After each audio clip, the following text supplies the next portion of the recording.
Hey y'all, welcome to Geek Freaks. I am Frank and we got a real treat for you today.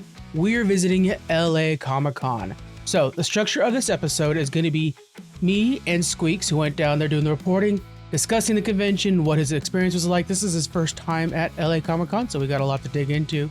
Then we're going to be spotlighting a couple moments from the panels that he visited, including Elizabeth Olsen and Paul Bettany. We're going to be talking to the cast of Daredevil. We're going to also hear from Krysten Ritter, that's Jessica Jones, and Mike Colter, that's going to be Luke Cage. Bring back Luke Cage, by the way. Jessica Jones is returning for Daredevil. Let's get some Luke Cage involved. We also have some interviews that are going to be coming out in the coming weeks that are from the convention. We're talking to some Marvel Rival voice actors and some comic book writers. It's going to be really good. But we're going to focus on the panels on this one. I'll be jumping in and out as I introduce these panels because we're not going to do the entire panels. We're trying to upload those to our YouTube right now. It's a lot of video to bring home from a convention like this. So it'll be going up on our YouTube over the next couple days. But for now, we're going to be going over some of our favorite moments from these panels. This was a really fun episode. It's always fun to be invited to LA Comic-Con. Thanks for bringing us down there, LA Comic-Con. All right, let's get into all that geeky goodness right now.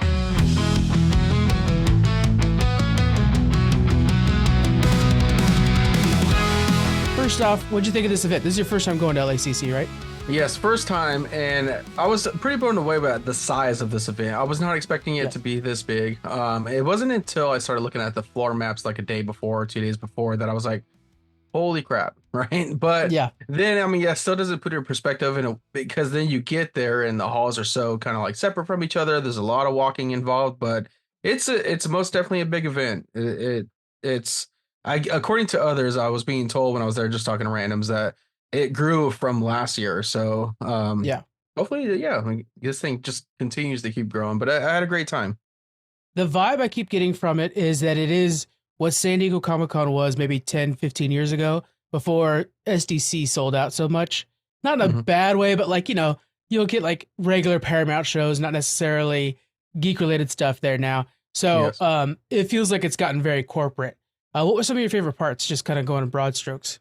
Yeah, and I'll agree to that, attest to that. San Diego Comic-Con just seems like it's a media-only type of ordeal because that's where they're putting out the news and what's upcoming.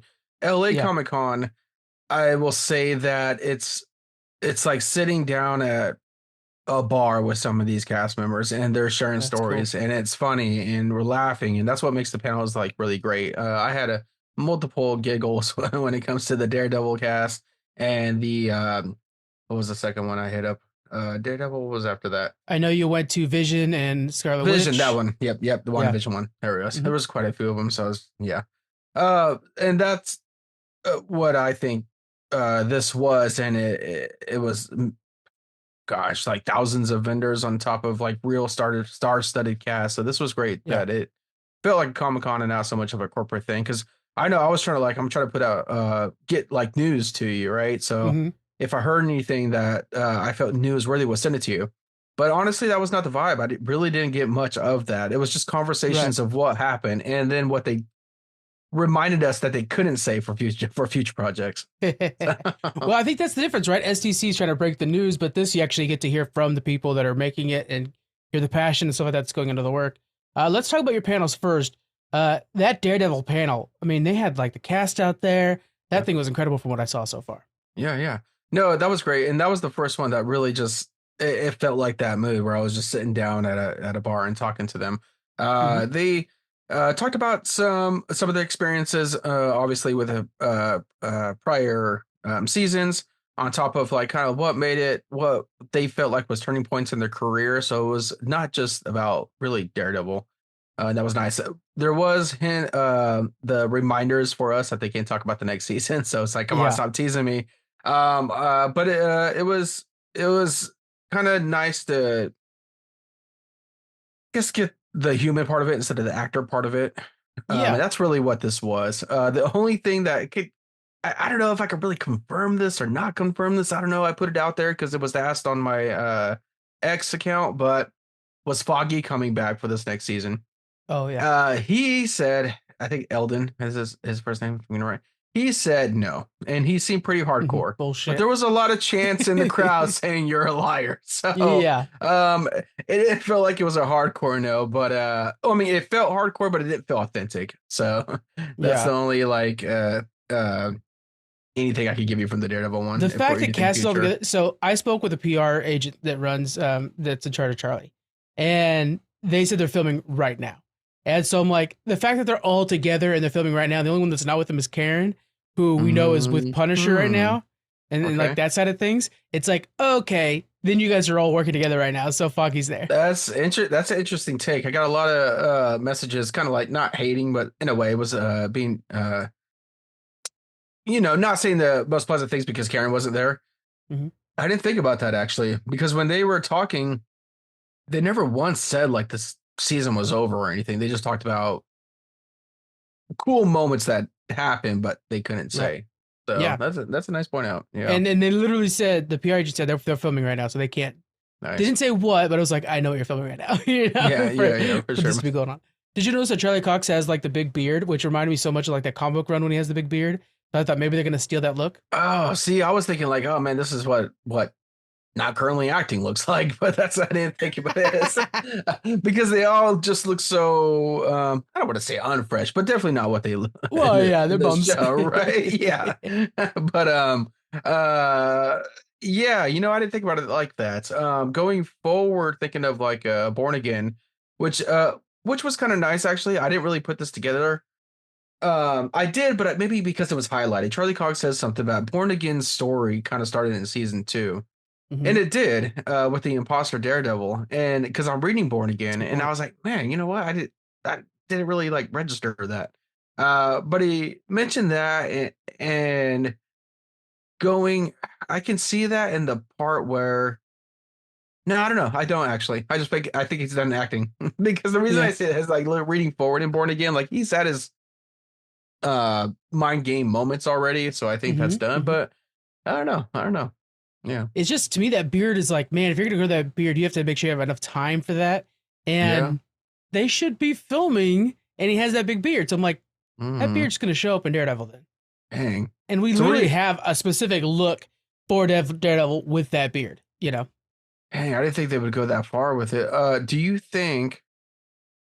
Now you got me thinking. Now you got the gears turning. So where do you think? So we think we're gonna get like the full like New York Avengers, right?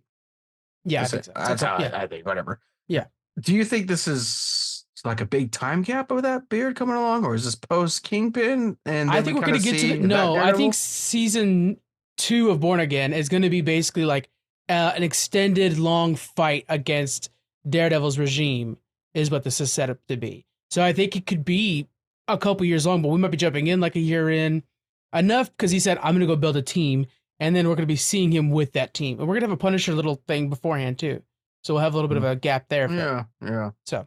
Yeah, you got you got my gears turning. I'm literally just there, just like taking in the info, but not like looking past what literally in front of me is the cast. So I mean, I'm not thinking that deep, Now for WandaVision, anything big out of that one? No, that was strictly just talking about experiences, actually, let me change that a little bit. Vision Quest, we're waiting to hear about. Vision Quest, exactly. So he was hinting that on a lot, but it was just like Daredevil, where nothing is being announced. You can't say anything. I will say Vision Quest is going to be leaning heavily on the father, or like becoming a father with the children and stuff like that. So nothing more. I think he said something about, because he was trying to reference something like a question that was asked, like being in a desert or something, which he mentioned very, obviously that's just a broad statement or whatever. We don't know what any of that means, but he did say very heavily on the father aspect of it. On top of, he says it's awesome. He enjoys it. So that's kind of confirmation that we're going to get Speed? Like, I know that it's most likely. Maybe have him. Huh. Because we got Wiccan with Agatha. If we got Speed here, which would then bring Wiccan and Agatha into Vision Quest for a little bit, because they're out hunting for him. Okay, maybe then. I wonder if there's like jumps with ages with the kids, and maybe that's like adopting different like cycles of fatherhood. Like so after the events of WandaVision, both kids' souls left, and we saw Wiccan's soul go into Billy, I think the name is, right? Yeah. And then we saw the other one go to somebody who was like in the pool drowning. And so they brought the kid out of the pool. They assumed they saved the kid's life, but actually the kid had died, and Speed's body went into there. And so there's that kid somewhere. And does Vision find him? and try to become a father. Yeah. That's really it. That one was kind of a blast too, just for talking to experiences and costume setups and how they're. I think one of my favorite moments was oh god, it's gonna be bad because I'm calling him Vision instead of his actual real name. But he's sitting there talking like, "Oh, this scene's not gonna work. This is gonna be ridiculous." And then he looks at Mark Ruffalo, whatever, say his line. He's like, "Oh, that was pretty good." And then maybe Chris Evans says his line. Ah, damn, that's really good. And then and then they're calling for him, and he's just kind of like in awe with what happened. That he's like forgetting his part. I'm talking to the Avengers. Yeah. So I talked a lot about. I think Elizabeth Olsen was talking a lot of jokes of he has to wear this thing over his head where he can't hear very well. And then when he lifts that, and you just see like so much sweat coming out of that costume that it was pretty disgusting. That's nasty.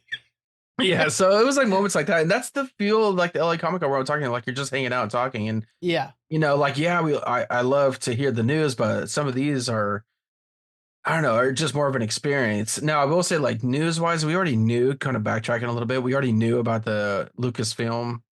Lucas Museum of Arts Film, something like that. I don't know their full name, but I thought that we were just going to get more concept art or whatever. No, that stuff that I sent you, that's like really there, and it's wild because they have videos of George Lucas and others, and Jessica Alba was talking about how she's walking around and Frank Miller walking around, that they're walking that under a structure that looks like that, and to me that's just so Tron, like out of that's the beautiful. It building. Looks like the future. It's crazy. I will say Frank Miller is going to be his art, or some of the work is going to be like the inaugural pieces that'll be there, and that's going to have apparently every 6-month rotation, so they could just kind of keeps it fresh and keeps other art coming through, and they really hammered that art. If other people say like this is not really art, whatever, but what is really art is just pretty much to the beholder, right? So anything can be art, and that's kind of like what this museum is supposed to be. On top of it, to see some, Star Wars and Indiana Jones shit. So like, I'm here. I mean, I know I get the art appreciation, but I better be like seeing, like stuff from the movies and the set. So yeah, it was cool to see Frank Miller though. That's incredible. What a legend. Yeah. Wild. Mm-hmm. Yeah. By the way, I looked up Paul Bettany, his Vision. Paul Bettany. When your eyes are stuck on Elizabeth Olsen the whole time, you kind of course, I can't blame you. I'm looking at the Marvel zombies. They're going to release Marvel rival skins for the zombies, and I'm like, I'm going to get that Scarlet Witch. There's no doubt. I want to talk to you about that too, real quick. They asked questions.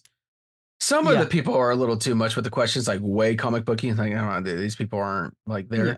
But someone asked about the Marvel zombies, and Elizabeth Olsen looked blank because she says, I have no clue. I don't remember anything. Apparently, she recorded her portion of that series. I was thinking like the old one-offs Marvel zombies that came out a while ago. Or the What If episode. The What If, yeah. Mm-hmm. No, she recorded these like probably during pandemic times, maybe 2021, that she doesn't remember. She recorded them in 2022. Didn't even know that the series had released like the week you guys are there. It's kind of wild because she couldn't even remember the year. She didn't know. Yeah, and they just kind of assumed that it was a pandemic time frame because she just remembered being at her home doing these things. And well, she probably filmed the What If episodes then, but they filmed them all so far back, and then with the strike and stuff like that, it all got pushed and pushed and pushed. Like the Eyes of Wakanda got pushed too. And so it's funny that like. You guys are at a Comic-Con the week that a Marvel project releases, and I had not seen a whole lot of anything about Marvel Zombies over there. I'm like, how are you guys not talking about this more? It's crazy. No. And it was pretty good. It wasn't like crazy or anything like that, but she's got a huge part in it. It's a lot about her. She remembers she was this like what zombie queen or dead queen or something like that. She's the main villain. She's leading the entire zombie horde. She cannot remember anything. Yeah, it's basically her versus Kamala Khan is like the entire thing. Yeah. Oh wow. So, okay. Yeah, it's good. It's just I'll check it out. The thing to check it out for is because it's what do they call them? Blade Knight or Moonblade, where it's Moon Knight. It's Blade, but Moon Knight dies, and so he takes on the Moon Knight role as well. So it is sick. There's one part where like Blade's fighting, and the blade passes across his face, and you see Khonshu in the blade. It's like, oh, that's so dope. Oh, that's hella cool. Sick. That is cool. That is cool. It's got some really good moments. But yeah, so. panels look good. Cosplay seems to be pretty cool over there. I saw some cosplay highlights. There's a Tapatio guy that I was like, that'd be my best friend, man. Every morning on my eggs, man, Tapatio. What was some others? Were there any other highlights from the event that you remembered? I know you were exhausted as the key. Like you were, it was so big. For sure. It was definitely a massive, square footage and whatnot. There was one where, I mean, I guess people's projects, and when you see like they're passionate about it, you can tell who's shining with that passion. There was one that a hero was created by a child from the St. Jude Hospital many years ago, and this one guy grasped this concept art and trying to make it into something. I'm using that as an example, but really it's just, you can tell the people that are extremely passionate about something that it just freaking shines. And that's what's really cool, because those are the people it's like, dang, I need to talk to them. I mean, it's just the passion for these people that pour in. I mean, even like just the smallest things, the vendors that create keychains and shit, like something, it's just something always. D&D guys now always get me to stop and check them out. They always got cool D&D guys now. Which, by the way, we have D&D in a couple days. I kind of forgot about that, but we better put it on the calendar. We heard from Squeaks. We heard about LACC. Now we're going to hear from the panels. Let's start with WandaVision. We're going to be hearing from Elizabeth Olsen and Paul Bettany. They dig into joining the MCU and some of the costuming choices. It is so fun to hear about Paul Bettany's costuming mishaps. It's a good interview done by Joe from Screen Rant. We've talked about him in the past. Solid interviewer. He's an excellent guy. So let's check this out right now. Obviously, the MCU has grown incredibly big. There's a lot of characters in it, but you guys, you started at the very beginning with Iron Man 1, and that was before you actually had to put on makeup. You could just go in and do your stuff. How did you end up getting the role as Jarvis? Was that like an audition process? Did Jon Favreau call you? Yeah, Jon Favreau called me and he said, I have a part of AI that is inside Tony Stark's house, and so I'm looking for an actor with absolutely no personality at all. And of course, I immediately thought of you, and I said, "Thank you, John. I'm in." And the rest was history. Elizabeth, for you, the Scarlet Witch is a character that many fans really wanted to see on screen. So when you first, whether it be auditioned or was asked to do the role, did you know who you were going in for? Like, did you? No, I didn't actually. My brother, who's here today, he has the company he works with has a booth up here, but he is the one who explained to me the potential characters that I could be meeting about just as a fan of Marvel. And so he prepped me, and one of them was Scarlet Witch, and so I knew a bit about the character. But the first thing that Joss Whedon told me was, I'm going to tell you about this character, and then you're going to look her up in a comic book, and I'm telling you, you will not be in a leotard. And then they put me in a leotard for WandaVision, and I loved it. What were out of curiosity, what were the other characters that you potentially thought the character could be? I think there's like some Guardians characters. I think we knew that Guardians was potentially going to happen as fans, and so there was a few of those characters my brother also prepped me on. Now, we see your character's first appearance at a post-credit scene. Was that shot before you even started shooting the Avengers movie? Yes. It was? Yeah, we shot that before, which was kind of amazing because it gave us this like beginning foundation of where they were coming from, and we kind of got to make them as twisted as we wanted to in that moment. It was really kind of like a freeing couple of days. Now, Paul, I can't imagine when you first get the call for Jarvis that you have any intention of wearing any kind of costume or having makeup or prosthetics on. I'm sure that that's not something that crosses your mind when you're just asked to play Jarvis. So how did the conversation come about for you to play Vision? Oh, it's a good story. I had just been told by a producer that my career was over and I would never work again. And Joss Whedon called up and said, do you want to play the Vision? And I said, yeah, I really want to play the Vision. And that was that. I really hope this producer now is like, wow, I got it wrong. I totally, completely missed the mark on that one. When you guys first show up in Avengers Age of Ultron in your costumes, what's the first memory that you have of putting your costume on? Elizabeth, also, just real quick, also just recently saw, I don't know if they were test photos, but they just recently were released of like photos of you doing, I don't know, maybe test costume stuff. So what was the first initial reaction you felt when you saw yourself in the costume? In the superhero costume? In the superhero costume. Oh, I couldn't even sit down in it. Really? It was so non-functional. It was just for a day of standing, and we could never be used again. I'm trying to remember, was that the end scene of Age of Ultron, maybe? Or was that what it was? Or is it Civil War? It's Age of Ultron, Age I of believe, Ultron, where they introduced the new lineup of Avengers.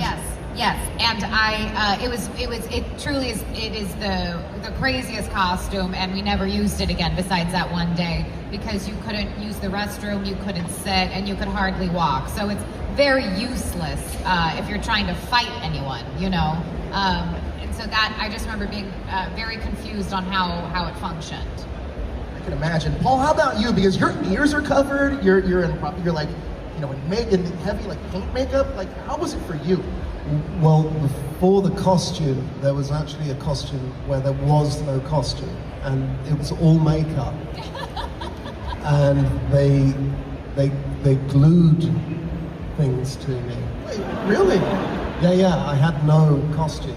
I was a little nervous, as you can imagine, to show up in my trailer to get into my costume, and there was just a pair of underpants. It was nerve-wracking.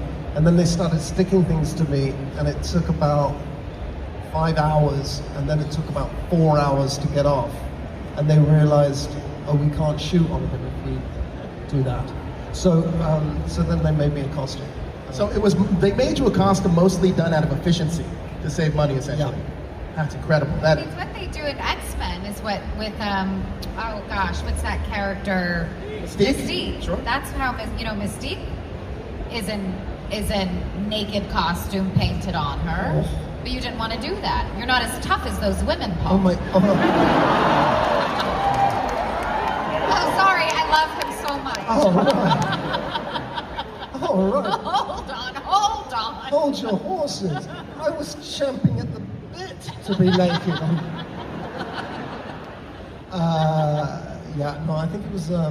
I think it was a production thing, but that is super brave. Yep, and it was, I think, for like 8 hours, they're in makeup or something really crazy. That's bonkers. And then they're working for 4 hours. That's bonkers. Yeah, it's crazy. How long were you in makeup for full vision prosthetic? It's changed over the years, because initially a lot of it was makeup, and that was like 3 hours, I think. But now it's about an hour and a half. Yeah. I mean, his patience is insane. The touch-ups throughout the day, and when he had his ears covered, he would have to just lean over. Am I allowed to say that? Yeah. He would just have to lean over and remove a bit of an ear, and it would just be dripping sweat. Because we were filming in Atlanta during the summertime. It was unbelievable. Super romantic. Yeah. That does not sound fun. But the finished product came out looking amazing, though. So there you go. Thank you. What was your first reaction when you guys saw each other in costume? Oh, I think I was having an out-of-body experience anyway that day. That was my first day, and I had a huge speech, and I couldn't hear anybody. Joss Whedon was giving me notes. I know that Downey made a speech. I didn't hear any of it.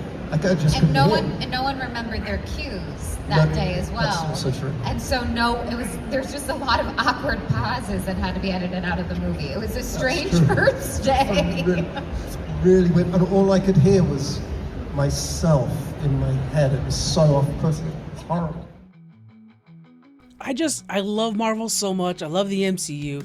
So to hear these like behind the scenes filming things and hearing about the awkward pauses when they're having a chat amongst the Avengers. Meanwhile, in the theaters, I'm at the edge of my seat. All these little tidbits like this. Fantastic. It's so great to hear about it. Now let's head over to another part of the MCU, Daredevil. We're going to be hearing about previses from Vincent D'Onofrio. We're going to be hearing about whether or not Kingpin has superpowers. He's able to punch the hell out of somebody like Daredevil. What's going on with that? And we're going to be hearing about comics and how they found new fan and they found a new appreciation for comic books due to the MCU. It's a really good chat. Vince D'Onofrio, Charlie Cox, and more of the cast. It is a really good listen. Let's go ahead and get into it. I remember the first day I got a previs, and I'm like, who the fuck are these people telling me what to do? I was like so like old school, and I'm like, no. And I was sitting on my couch, and my youngest was next to me, and he goes, "What are you looking at?" I'm like, "It's nonsense. You don't want to see it." And he took it from me. He watched it, and I watched his face. He was like, "This is so cool." And I'm like, okay, all right, fine. And so from now on, I'm like, love previs like everybody else, and it's like the best way because they show us whether it's going to work or not. And what Charlie was saying about the story element, they're telling the story, as well as doing a really good kick-ass fight scene. It's amazing all the work that's put into that. Unsung heroes, man. Those are some unsung heroes you guys have. Yeah, but now they have an Academy Award, right? They have an Academy Award. There you go. Hard work pays off. Vincent, I have a fan theory question that's been burning in me for a long time that I just want to ask you. In the last season of in Daredevil Born Again, we see Wilson Fisk crush a dude's head. Like legit crush a dude's head. Does Wilson Fisk have any super serum running through him at this point now when he had to get his eye healed from Echo? No super serum, that's all Fisk.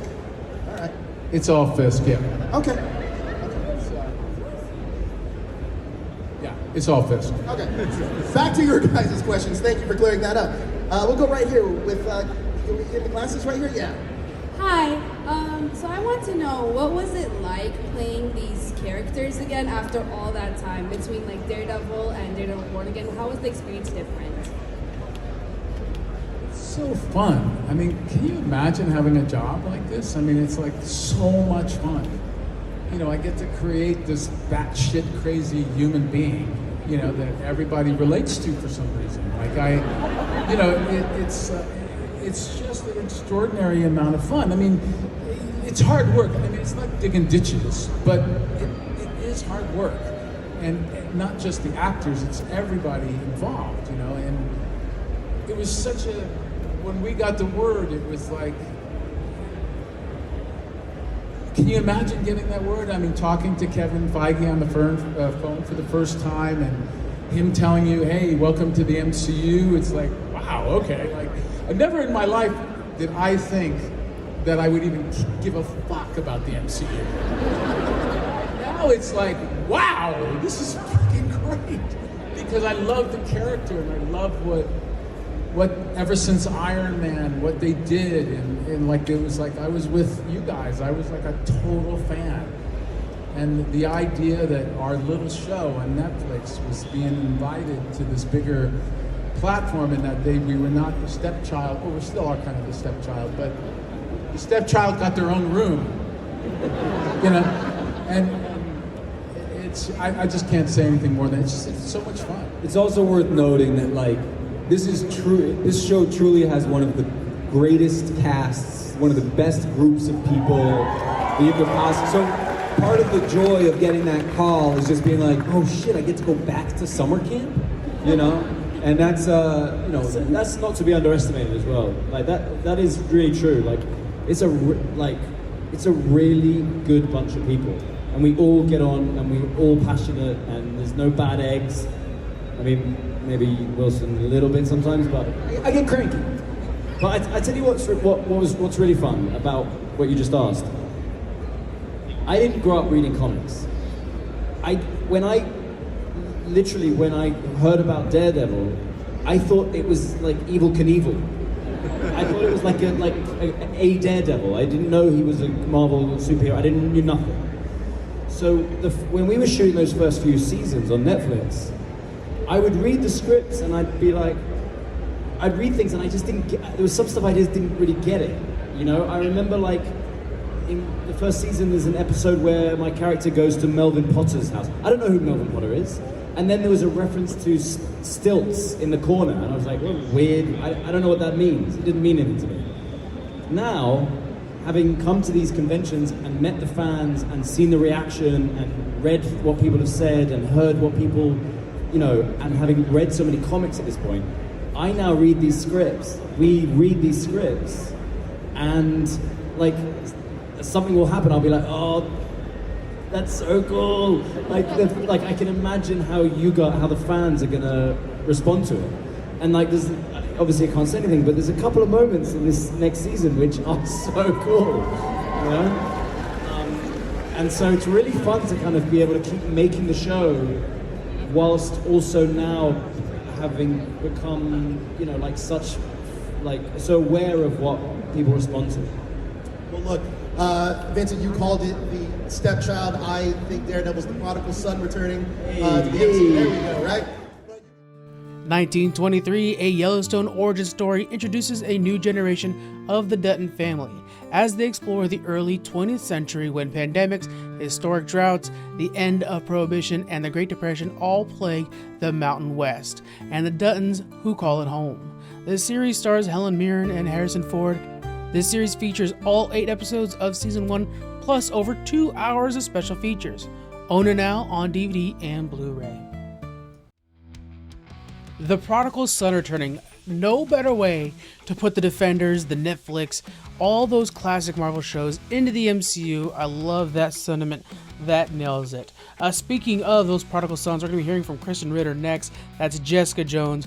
We're going to be listening to her talk about character depth, all the character depth that's within Jessica Jones, and some of those early days in Marvel. Here's Krysten Ritter breaking it down for us right now. Now, getting into this crazy world of acting, was there a performer that you looked up to and said, you know what, I want to do this for a living, and what role did they just wow you in? If that was the case, they wanted you to become an actor.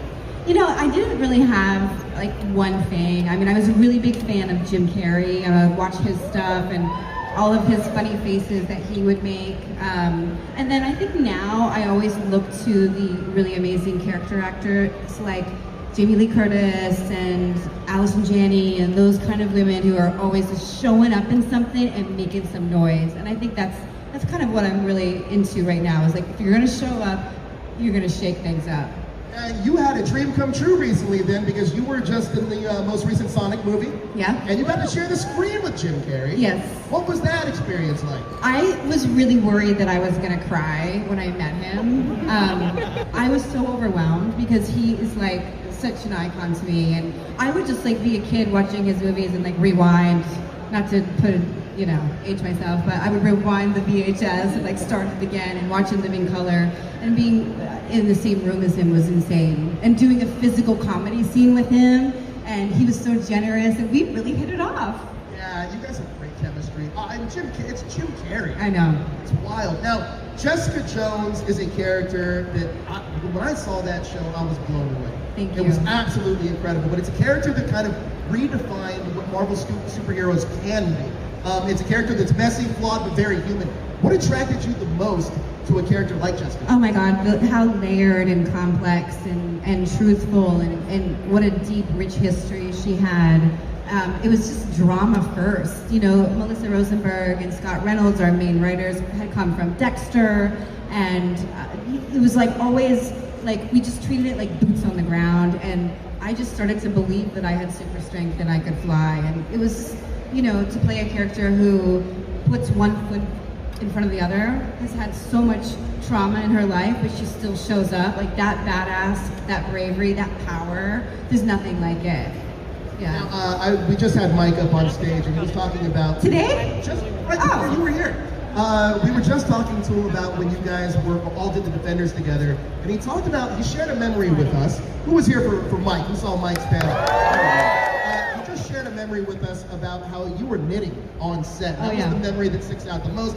Then he would see Charlie knitting on set as well. So when you guys all re-teamed for the Defenders, what was the memory that stuck out to you? And are you like really good at knitting? Yeah, I'm really good at knitting. I have like a whole side hustle of knitting. Not like the most obvious craft. Go to her booth, she's selling stuff. Yeah, so when we were on the Defenders, the workload was really split up between the four of us, and we had just come off like really successful launches of our own shows, and it was just like really positive and great energy, and we had a little bit of downtime when there was major stunts doing, because your stunt double would do like the hard stuff, and we had a lot of downtime, and I would be knitting. I taught Charlie how to knit. Everybody in the crew starts knitting. You got everybody making hats and sweaters. It was the opposite of like the cool characters we were playing on screen. That's a great way to pass the time though and learn a new skill. It was a really great way for me to not to stay in the darkness when I was doing Jessica Jones. Like when I first started, I thought I had to get in the headspace and stay there. And then as you continue on, you realize that's not how you're gonna be able to have longevity. So knitting allowed me to like snap out of it and have that meditation, but stay focused, but not stay in such a dark head place. You know, the one thing that sticks out to me probably the most about Jessica Jones, that it allowed all of you guys as actors to really show your range. Yeah. You really got... It's so rare. Yeah, you had so many layers to your character, but also this is a side of David Tennant I didn't even know existed. I know, it's so I just knew him as the Doctor, and he was this creepy dude as Kilgrave, and my goodness, he turns it up. And also Eka Darville. Like, he was incredible as Malcolm in the show. Talk to me about working with those two in particular on the show. So David is like such a master class watching him act. There were so many times where, you know, I'm listening to him and I would just be watching him like, wow, what is he doing? I always say that his acting is like jazz. You never know where it's gonna go, but somehow it like blows your mind. And then Ika was so hardworking. I adore him. He's a very close friend of mine. And I think the material was so great on that show and the writing was so great. It gave everybody an opportunity to really show up and do their best. And that doesn't always happen. It should, but it doesn't always happen. I feel like that work ethic kind of transcended not just from everybody working on the show in a production or story-driven type of way, but also to you guys as actors. Because I know that all of you guys did a lot of research for each one of your roles to really get into the mindset of these characters. Was there any story that you read during your research for Jessica Jones that didn't quite make the screen that you'd still like to explore? A storyline that we didn't do? Yes. You know, not that I can, well, yeah, there's some stuff that I would like to explore. What was that pause for? Well, I can't, I'm not gonna say anything else. Okay, There was definitely some stuff I wanted to explore and would love to explore. TBD then. See, I'm just going to take that as TBD. Listen, we know that Daredevil Born Again exists. Yes, and I'm back as Jessica Jones. We know that you're back as Jessica Jones. Which is amazing. Listen, I know that you did the Sonic press junket, and I'm sure you got asked that question a lot. Oh my God, it was and that so must have been the hard. hardest thing for you not to... It was starting to get so out of control. Like, I would just be asked about it over and over and over, and I was constantly trying to find new ways of saying, I don't know, I hope so, but knowing full well. But I'm so excited to be back and putting on those boots. It was like no time had passed, and she is back and badass and tough and just back in a very big way. Have you already finished shooting? Is that public? You're not getting anything from me. You're not getting no headlines from me. I thought I read that you guys were done shooting. I could be completely Yeah, wrong. I don't know. TBD, we're also going to do a TBD on that one too. What do you guys think? You think Jessica Jones is going to be joining the Avengers? You think we're going to see them in Avengers Doomsday? Oh, I hella think so. I think that's all but given at this point. Speaking of somebody else I want to see in Avengers, we got Luke Cage, played by Mike Colter. By the way, before we even hear this, Mike Colter has like the best speaking voice. I wish that guy wanted to do a podcast. I would edit the hell out of that podcast for him. But he does a great job of breaking down some of the craft behind acting, and he gets into one of his most memorable filming moments from Luke Cage, this 2-day fight scene overnight. It's epic, it's badass, and it makes you want to revisit the series today. Let's hear a little bit more from Mike Colter, our Luke Cage. So I do want to ask about your experience with the show when you were there. So first of all, what was your favorite memory that just sticks out to you when you first arrived on set of Luke Cage? First arrived on set, I guess overnight shoots were always the toughest. Like having an overnight shoot where you're like shooting at 2 or 3 in the morning and you're like tired, but you've been sitting around for about an hour while they're setting up a shot, and your body's like, "Why are we not in the bed yet? You know, what's happening, bro? I'm like ready to go to sleep. What are we doing?" And it's like, I got to go work for another 3 hours. We were doing, I think that raid of Crispus Atticus building where like he goes in, he like, with the car door, knocks it, that whole thing, that whole sequence was shot, I think in 2 days or 2 long nights. So that was memorable because we're fighting time, we're fighting to get this done before the sun comes up. And I remember we had a scene where I'd gone through, worked my way through the entire building and beat up a lot of the, bad guys, right? And a lot of the guys had thrown them in the ceiling and thrown them through the wall. And I'd gotten into this room, and I remember the director had said, I had a piece of like rebarb or something in my hand, like some sort of wrench or something, a weapon, right? And Luke Cage doesn't need weapons, he's like, he can just, whatever, right? And I remember I got into the room, but I had already used that. So in television and film, you have a continuity thing. And so it didn't make any sense that a thing would just disappear. So we were in this moment, I had just kicked down this big, sort of like cell wall in the hallway with my foot, iconic shot. And I was in this room and everybody crowds in the room and I'm by myself, it's like 20 guys. And I take the thing and I throw it away and I tell them, come on, let's go. And it was one of those moments where it's like, I'm beating up these guys. It's all choreographed sort of, but it's kind of messy. And I've got to take the couch and I clear the room with the couch, knock about 10 guys over. And then I throw the couch, launch it out of the window. It's just like, I remember that night because it was such a melee of just violence.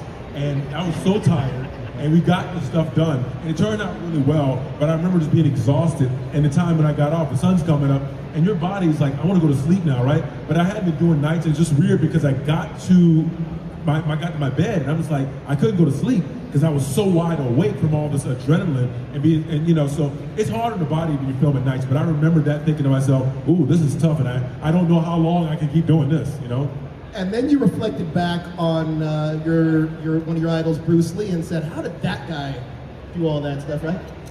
Well, Bruce Lee was a real martial artist. I mean, that guy was like, he ate, slept, and breathed martial arts, and he's a machine. So, yeah, Bruce Lee was an inspiration for sure. Oh, by the way, if you guys eventually come by my booth if you get a chance, but I'm gonna probably, I just talked to my buddy James Liu, who was the fight choreographer, stunt coordinator for the first season of Luke Cage, and he won an Emmy for that. So he's gonna be here tomorrow saying hello. So hopefully if he's around, you guys come by the table and say hello to him too. That's incredible, that's so awesome. Yeah, James Liu. Now, growing up, were you a comic book fan, or was your entry point into the world with the role of Luke Cage? That was my entry point into Luke Cage's world. I had read other comics like Incredible Hulk, Spider-Man, X-Men, Captain America, trying to think what other ones I'd seen, maybe Wolverine. I grew up in a small town that did not have any comic book stores. So I just had to get whatever my cousins would bring in from the larger cities. And so back in the day, they didn't have iPhones, they were reading comic books on the ride to wherever they were going. That was the entertainment. Reading comic books in the back seat and looking out the window and counting cars. Counting cars? Yeah, people count cars, just like blue cars. Like how many blue cars do you count on the ride to wherever you're going? And you're counting red cars. I mean, dumb games, guys, dumb games. How many people were in this city, Mike? Well, no, I'm talking on the way in between. This is not a city. I didn't grow up in a city. It was a town. All town. Definitely. Few thousand. Now, everyone knows that Marvel secrecy and security is top notch. So yeah. I have to ask, when you auditioned for the role of Luke Cage, did you specifically know it was for that role, and how did you find out? No, they had what they call dummy sides. And the dummy sides were they had a guy named, they had Lance on it. Lance and I'm not sure what the other character was called, and I had no idea. But I did hear they were casting Luke Cage, and then when I finished the audition, I just had a really interesting feeling that I hadn't had before, or at least at that moment, where I felt like there was some sort of symbiosis, symbiotic sort of connection with the material, and I just liked the character. And I remember thinking about it. Normally I just let things go because it's like no point. You audition back in the day and it works out, they'll give you a call. But I just was thinking to myself, I called my manager, I was like, hey, did you hear anything about that thing I went in for? And I told him to go back and just check back on it. So I just had a feeling when I auditioned for it, it just felt really, really right, Yeah. Now, I know that you grew up a Hulk fan and some other heroes, and I know that I'm sure you meet a ton of fans that would love to see your Luke Cage standing alongside some of these other Avengers. Two parts to that question. One is, which Avenger would you like Luke Cage to stand next to if you were coming back, and if you were coming back into that world, what's a cool moment that you would like to see Luke Cage with? And two, what does it mean to you when fans come up to you and geek out over your performance as Luke Cage and want to see you stand with those Avengers? It's cool. I mean, the world of the Avengers is very large. I mean, in one comic book iteration, he was like leading the Avengers at some point. I mean, you have him running for mayor in New York City. There's so many different comic books that address the character in so many different ways. If I were popping back up, like, I'm not a person that, like, I love that we have our own world in Netflix and we have our own sort of like street level heroes and villains, and we deal with something that feels much more tangible in terms of like accessible to the fans. And then the Avengers are like, you know, they're like fighting bigger things, right? I like the idea, if I was gonna pop back up, I mean, I like because there's a comic book in the beginning that had Spider-Man and Luke Cage, you know? And so I remember a long time ago, I forgot where it was. It was at some awards show, and I sat at a table with Spidey, and we chatted a bit, and I think it was a celebration for Hugh Jackman or something like that. I forgot. It was MTV, something big. I can't remember what it was. Anyway, I could see that. I could see he's in Queens, I'm in Harlem. I could see that's, you know, popping back up. That'd be cool. That'd be cool. I think that'd be great. Yeah. So good to hear from Mike. He needs to return. Bring back my Luke Cage. Let's shift gears for our final panel. We're going to be hearing from Bryce Dallas Howard, the, of course, phenomenal actor. Going to be talking about, you know, her early days as an actor. But I want to remind everybody she's a fantastic director. Me and Squeaks were having this conversation before the convention, and he's like, "Oh yeah, I remember her from M. Night Shyamalan or this or that, 30 Dark, whatever. I can't even remember the movie." I'm telling him, bro, hold up. You need to know how good of a director she is. When we're doing like Challenge Accepted and we're reviewing all these Mandalorian episodes, when we see the list of directors, the episode she's directing we know is going to be one of the best, if not the most memorable episode of the season. She always nails it every time, and so I was so happy to kind of just get him hip on how cool Bryce Dallas Howard is as a director. And now Squeaks finds that new appreciation that I always had for her. And yes, that's so cool to always kind of like wake people up to some really cool directing. This conversation, though, is going to be on her early acting and my Shyamalan and just some of those early, you know, career successes that led to the career that I enjoy following today. Here is Bryce Dallas Howard.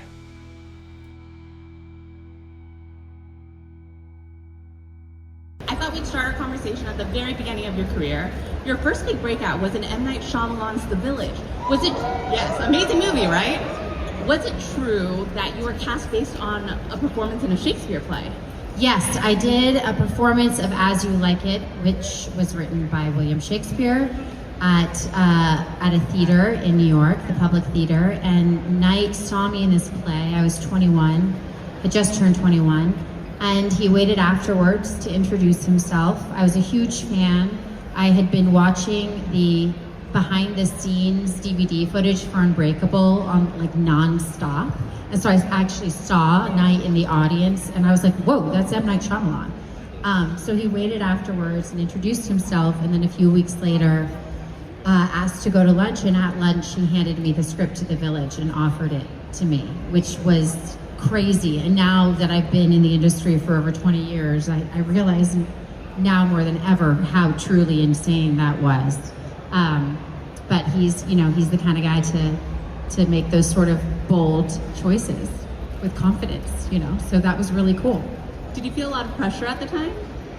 I didn't feel a lot of pressure because Knight was very empowering and rehearsed with me for about 6 months before we did the movie.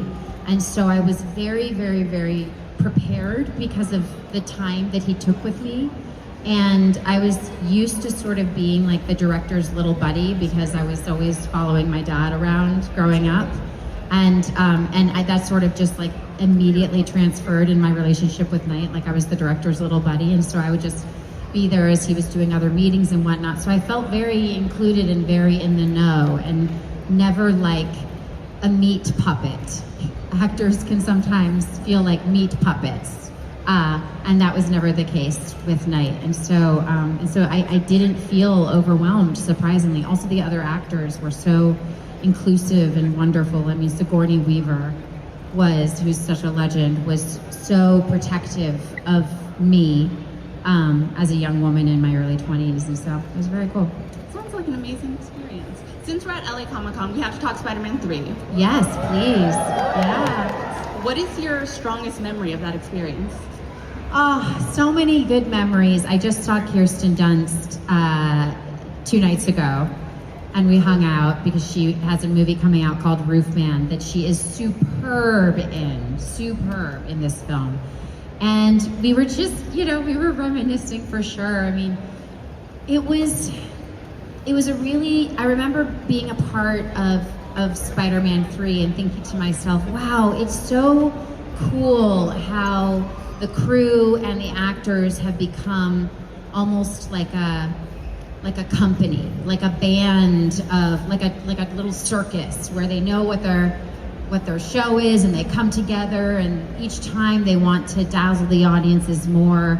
And I was really impressed by Kirsten's involvement in it, of course Tobey's involvement in it. Sam Raimi is unbelievably collaborative and inclusive, and just their enthusiasm and their collective focus on creating something that delivered for audiences really inspired me. And I just, at that point, I was like, I'm just gonna make it my mission to try to be in movie 1 of a franchise. And it wasn't movie 1, it was Jurassic Park 4, technically. But to get to be part of something that continued was just fantastic. I heard you did some of your own stunts on Spider-Man 3, is that true? Well, it's, as an actor, you want to be able to do as much as you can, but you work very closely with the stunt choreographers and coordinators and performers to be able to perform, and then they know the point at which they need to take over. So yeah, I definitely, I got a lot of great training, and I was very enthusiastic, and I still feel some of those stunts from time to time. Getting caught by Spider-Man, it can sort of pull your arm out a little bit. But it was wonderful. And then I found out after I did the movie that I was actually pregnant with my son, who's now a rock climber, and he has blonde hair like Gwen Stacy. So he's like a hybrid Spider-Man Gwen Stacy boy. All right, so everybody, that was LA Comic-Con panels, interviews, and some more from Squeaks. Squeaks, thank you so much for joining me. I appreciate it, man. Of course. I appreciate this thing. I love, thanks, I guess, to LA Comic-Con for getting us out there. It was a blast, and it felt so good to be back at a big con like this. I know. Frankly, next year, we know what con we're going to go to for sure.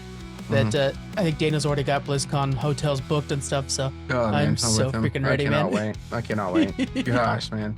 I mean, this made me happy, but, oh, man. I know. Nothing like going home. Dude, man, just like tears of happiness when I'm rolling up to that.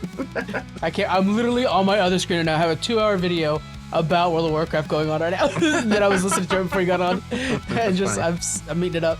All right, everybody, thanks for hanging out with us. We have many cons to come. Fan Expo is one of the big ones we got.